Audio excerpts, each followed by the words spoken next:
Andre Berto is an amazing fighter. He has a huge heart. Recently, he suffered a tough break in his fight against Berto where he hurt his shoulder in the first round, and he fought like a warrior. Anybody else would have quit, pretty much. He stuck it out. Hey, this is why boxing is the most difficult sport that there ever was. This is why making a career in boxing is such a shot in the dark, 1,000,001 conditions, because here's a guy, Andre Berto, who talked the talk and looked like he was walking the walk. He was flashy. He was explosive. Dudes were getting knocked out. He had the physique. He had the slick Two moves.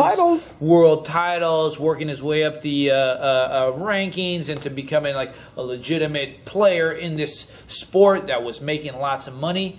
And then look, in the last 3 fights, it seems to have all come crashing down. And that's the vicious part about this game. And that's what makes it so real, is that this young man's career has come to a grinding halt. It's going to be on him. It's going to be on his next couple fights, you know, to make something productive out of the rest of his career. But it's going to be awful difficult off of 3 losses in a row and a tough knockout loss to Jose Soto Carras. And props to Jose Soto Carras for getting a marquee win. I definitely got to say it was a good fight. It was an entertaining fight. And one thing about Andre Berto is the guy is a warrior. He's got a heart. He's definitely going to give you all he's got, whether he's injured or not. I did notice he was taking a lot of heat from the media this time, which I thought it was messed up, because he did try, and he did hurt his shoulder. It was pretty obvious, you know. I noticed it after the 4th round. But the announcers and everybody else didn't notice it till the 8th round. Well, you know what? It's just like as soon as I just saw him just throwing jabs and left hooks, and he wasn't really throwing the right, I knew right away. I'm like, oh yeah, he definitely hurt his shoulder. And so, you know, but he kept fighting, and so how can you criticize a person like that? I mean, if he quits and says I'm out, everybody would have criticized him because he's a quitter. No, I think this is what it all came down to, Ellie, with the media attacking him the way he did, because, well, with this particular loss, I mean, yeah, it's a stoppage loss. Where the other 2 losses, okay, after he lost to Victor, there was a lot of talk about, I mean, I don't know if he actually said it or not, but a lot of fans, and I guess he tweeted it or something, but I guess there was accusations of Victor being on steroids. So that's kind of one of those things, like, if just take the loss like a man. You don't say, you know, the points of fingers or this and that. Just take it. And then after his loss against Guerrero, he blamed the ref. So it's kind of one of those things to where, like, can you just accept your loss? You know, can you just accept it and just take it? Boxing's a rough sport. It is a dirty sport. Yeah, there are some times when refs make some bad calls. I agree, definitely. You go over to England. I remember watching Ricky Hatton Casa Zoo. Oh, Ricky was mauling and then, like, grabbing him and, like, doing this. He was doing all kinds of dirty tactics, man, but he won the fight. Malik Scott against Chisora. That was pretty. The ref looked like the old guy from Chicken Little. You know what? The farmer. You know what? That whole thing, Ellie, speaking of that, I mean, people can say the ref counted too fast and this and that. This is what I noticed. And also in boxing, keep in mind, boxing fans, as soon as your knee touches that ground, there's a guy sitting on the side of the ring who starts counting right away.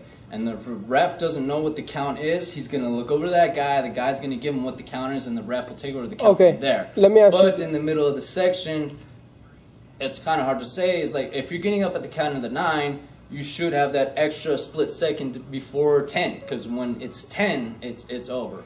But how many fights have you seen in your life? Thousands? Yeah, in your life. I've lost count.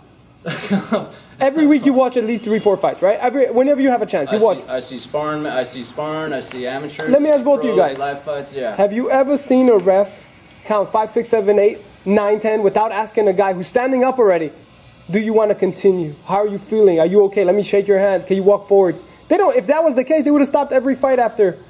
You'd never see it like that. You see it sometimes. The ref can look into a fighter's eyes, and it's their job is to protect the fighter. All right, to protect the fighter from themselves. Maybe he saw something staring into Malik Scott's eyes. Are you guys still talking about Malik Scott? Yeah, we're doing. Maybe he saw something, or maybe he didn't. Maybe he's on the fix. Who knows? But I have seen many refs just count and just wave it off. Yeah, it has happened. I haven't seen like in that. Not when a guy stands up and is not stumbling and then not like what. No guy gets up and asks what happened. This wasn't the case. I thought it was premature. Like, he just counted way too fast and didn't even want to continue. Well, you're not the only one that thinks it, Elliot. There's other people out there that think it as well too. But the bottom line is this: Chisora got the victory. It's in his story and in the record books. Malik was winning the fight, but Chisora got the Well, victory. the fans over there in England were booing, so that tells me a lot. Chisora, with the fans, I hear he gets more hate than praise from them out there. But that's boxing. But back to the Andre Berto fight, definitely. And another case, some people were saying they thought the ref stopped the Berto fight too early. Me personally, when Andre got up, he did stumble one quick moment, and I've always said if the ref doesn't like what they see, they have every right to stop the fight. There you have it, Ryan Mays. Stay tuned right here at outlawsfacesreport.com and Melisek back reporting. Reporting.